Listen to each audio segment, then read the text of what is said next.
That day at the subway station when you bumped into me, just as you ran past me, knocking me onto the tracks. You had just kept on going. I don't know if it was an accident, or if it was on purpose, but you just walked away, as though you didn't have a care in the world.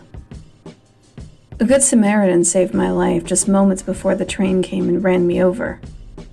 When I think of how close I came to death that morning, I can barely breathe. You know, I still wake up in a sweat, and the doctors put me on anti-anxiety medication to help me sleep at night. They tried to identify you and charge you with a crime, but to no avail. The cameras couldn't recognize you. You know, you are unaware, however, you may have just messed with the wrong girl. I have a unique problem, and you see, I've always hid it really well, until recently. I was 16 the first time one of my little obsessions began. His name was Danny. He was quiet and very good looking. We had, I guess what you would call chemistry, and we had this English class together. I was terrifyingly shy back then. I couldn't talk to him.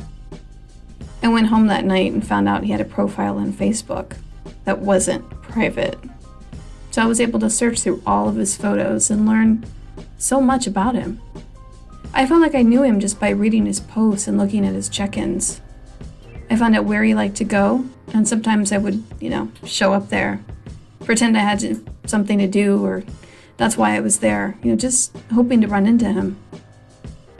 Even still, I would never talk to him, but I always made it a point to be seen by him, hoping he would talk to me.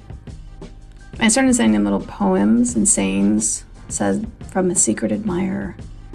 However, I never had the gumption to add him as a friend on Facebook because we weren't that close. Eventually, he stopped posting and using Facebook for stuff. I don't think it was because of me or anything, but, in school, he became more and more withdrawn. Then one day, he just stopped coming to class. I moved on, but I always checked on Danny via my online methods. I found out that he had relocated and got a job in LA, so I didn't see him much after high school. Although, I did hear through the grapevine he got married and had kids. Then there was Eric, the guy who worked in my accounting department at work. He had chatted me up a few times, and he had that flirting back and forth. But he and I only spoken maybe a handful of times. Eventually, I found out he started dating Katie, the office slut. I realized I still had a bit of a crush on Eric, so one night after I got home, I decided to investigate him a little more. I found out he was quite active on social media, had a Facebook, a Twitter, and was on a few dating sites. I even added myself to his Facebook as a friend. What was the harm in that? We worked together. I would read his posts and like nearly everything he said on there. I had almost given up hope that maybe Eric wasn't as into me as I was into him. Then he commented and liked a post of mine. I had posted a cute photo of my new kitten, and he had written, "Aw, cute baby." It made my entire week. I know that sounds crazy, but I don't know. It just put me in a really good mood. It was all I thought about. And I kind of wanted more. It was like having alcohol when you're an alcoholic, or candy when you're a diabetic. I couldn't help it. I had decided that I would ask Eric out on a date, but do it in a very unique way that he would always recall and remember it by. I knew from following his Facebook that he was really into Star Wars. So I made him a little Star Wars cake, and on it I wrote, "Glad you aren't my brother. Want to go on a date?" Yeah, super corny, but whatever. I gave him a little card so he knew who it was.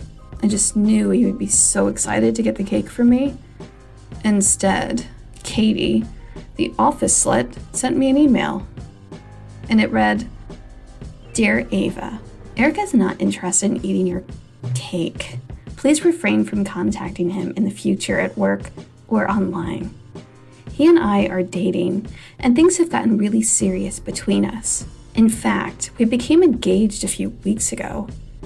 You think that no one notices how obsessed you've become, but it has become quite pathetic. I'm only telling you this for your own good. Sincerely, Katie. P.S. Eric isn't into brunettes.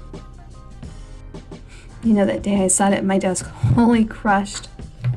I could hear the laughter of several other employees, and I went to tell my boss I was going home sick for the day. But it was only made worse by the fact that Eric continued to like my statuses online.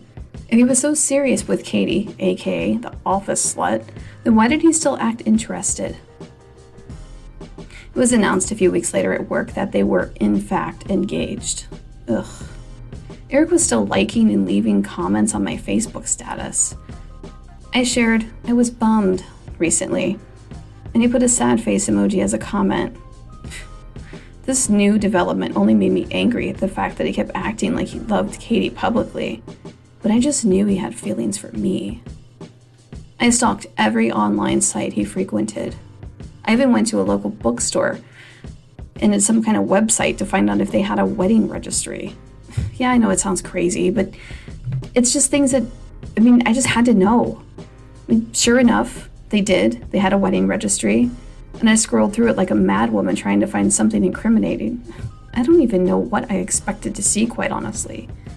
I ended up buying them a gift and sending it to them, to try to make peace with them. I didn't want Eric to stop talking to me, and even though I hated Katie, I wanted to seem like I wasn't mad and that I was just a supportive friend. Also, that backfired. She came over to me that day at work, slamming a box of pricey wine glasses down on my desk.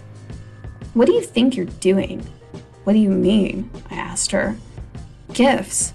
Didn't I tell you to leave us alone?" "I only wanted to be nice. I don't understand what I did, quite honestly," I had said to her. Tears were now streaming down my cheeks. "Eric isn't interested." "Oh yeah? Then why does he always talk to me on social media? He leaves comments and likes my posts. If he hated me, why didn't he just not bother with me at all?" "You serious?" She started to laugh. "What's so funny?" "Eric likes stuff because he finds it hilarious. You here just pining over him. We laugh at you, Ava. Oh, Ava's bummed again. Or, oh, look, Ava's eating pie with her mom. It's funny because you're a freak. A fat freak." I blacked out then, and I honestly don't recall what I said or what I did. Although witnesses have said I beat the living tar out of her, I don't remember that. Whatever. Even when I had to go to court, during the testimony, they asked what led up to the assault, and as I'm looking across the courtroom at Katie with a black eye patch on, I drew a blank. I only knew it was terrible and she had to postpone the wedding until her face healed completely. That was a year ago now. So, you see, the guy that nearly caused a homicide, I want you to know that it isn't that hard to find you. Nor is it hard to find anyone, if you're going to. Sometimes all you need is a first name, date of birth, an email or a telephone number, and the city that you reside in. Sometimes you need a friend that works as a detective for the city. A police detective that took pity on you when he realized why you were arrested for assault. I got the video from him of you that day that you pushed me into the train tracks. Granted, it was still in evidence locked away while they worked on searching for my would-be assassin. However, I'm better than the detectives because I noticed something about you. Something they didn't notice. And I'm keeping it to myself. It was the thing I noticed when I saw you on that video. Something that only a very detailed person like myself would have noticed. You see, I spent most of my life living in shadows, watching others going unnoticed. And I see everything. Even the things that you wouldn't. The one thing that you didn't count on was your hair. It fell out of the ball cap you were wearing that day. That long, blonde hair you always took such loving care of. Katie It would be a shame if something happened to it. The thing is, I know it was you that tried to kill me that day. And now I'm coming for you.